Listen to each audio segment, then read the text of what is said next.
Subscribe now and press the bell icon. Never miss an update. तारीख 6 जून साल 1944। France का northern region Normandy, जिसके 5 शांत समुद्री किनारों पर सुबह 6 बजे अचानक से हलचल तेज हो जाती है, जहां 11,500 से ज़्यादा एयरक्राफ्ट्स, 6,000 से ज़्यादा समुद्री जहाज और 14,600 से ज़्यादा फाइटर प्लेन्स दिखाई देने लगते हैं। आसमान से आते हुए 1 लाख से भी ज़्यादा पैराशूट्स और समुद्री जहाज़ों से ज़मीनी किनारों पर उतरते हज़ारों सोल्जर्स को देखकर दुश्मन सेना भी मोर्चा संभालती है और फिर स्टार्ट होती है वर्ल्ड वॉर 2 की सबसे भयानक और सबसे निर्णायक लड़ाई, जिसके बाद 13,000 से भी ज़्यादा जाने जाती हैं।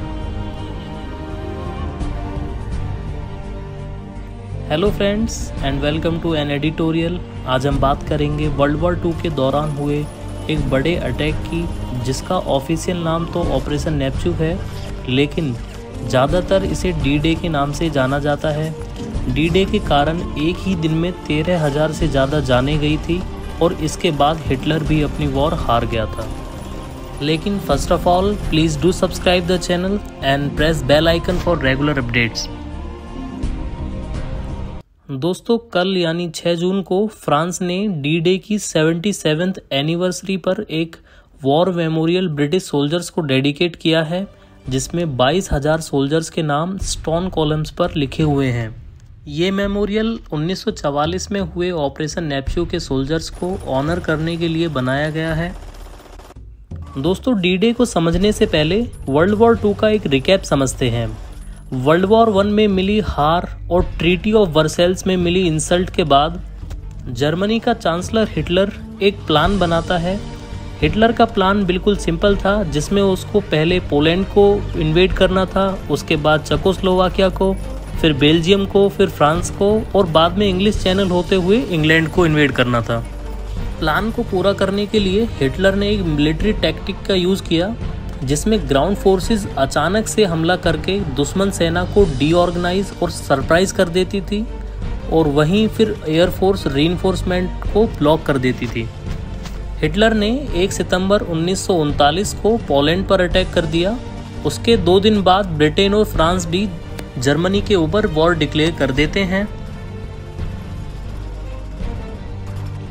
उसके बाद हिटलर ने अप्रैल 1940 में डेनमार्क को इन्वेड किया, उसके बाद नॉर्वे को इन्वेड किया, फिर मई 1940 में बेल्जियम को इन्वेड किया और नीदरलैंड्स को, उसके बाद लग्जमबर्ग को और फिर फ्रांस को।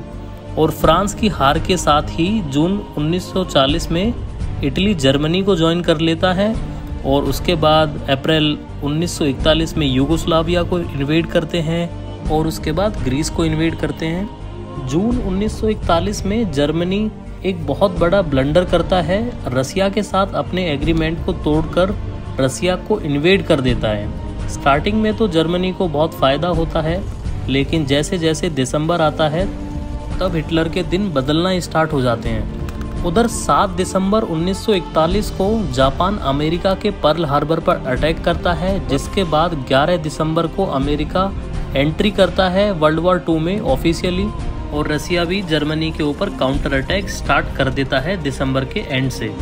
उसके बाद और भी काफ़ी इवेंट्स होते हैं वर्ल्ड वॉर 2 में, लेकिन अब हम फोकस करते हैं नॉर्मेंडी पर।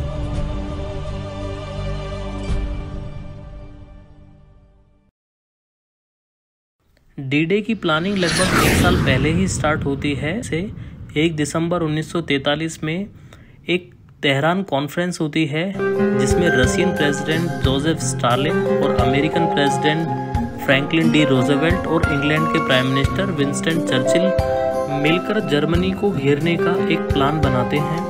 ऑपरेशन के लिए डेट पहले 5 जून को डिसाइड की गई थी, लेकिन मौसम खराब होने की वजह से उसे 1 दिन के लिए बढ़ा दिया गया। प्लान सिंपल था, जर्मनी को 2 फ्रंट वॉर में इन्वॉल्व करना था।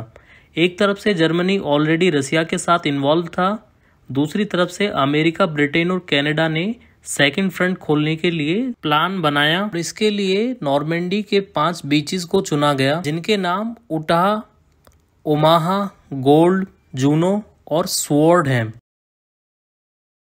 एयर लैंडिंग करने से पहले इंटेलिजेंस एजेंसी ने जर्मन इंटेलिजेंस एजेंसी को मिस इन्फॉर्मेशन पास करके नॉर्मैंडी से उनके ट्रूप्स की कंसंट्रेशन कम कर दी और फिर 6 जून की सुबह 6 बजे से एयर लैंडिंग स्टार्ट कर दी, जिसमें लगभग 1,50,000 सैनिक एयर ड्रॉप किए गए और पानी के जरिए भी पहुंचाए गए, जिसमें काफ़ी सैनिक तो एयर ड्रॉप अपनी जगह से काफ़ी दूर जाके लैंड हुए थे। उसके बाद जर्मन सेना ने भी रिटेलिएशन स्टार्ट किया और उसमें लगभग 13,000 से ज़्यादा लोग यानी सोल्जर्स की जान गई और उसमें 9,000 तो जर्मन सैनिक थे, 4,000 अलाइड फोर्सेस के सैनिक थे मरने वालों में। जर्मन सैनिकों की पहले से ही अच्छी पोजीशन होने की वजह से वो पैराशूट्स को बहुत ही क्लियरली टारगेट कर रहे थे और इससे बचाने के लिए रॉयल एयरफोर्स ने जर्मन सैनिकों के बंकर्स के ऊपर बम्बार्डमेंट की, जिससे अलाइड फोर्सेस को बहुत हेल्प मिली वहां एयर ड्रॉप होने में यानी एयर लैंडिंग करने में।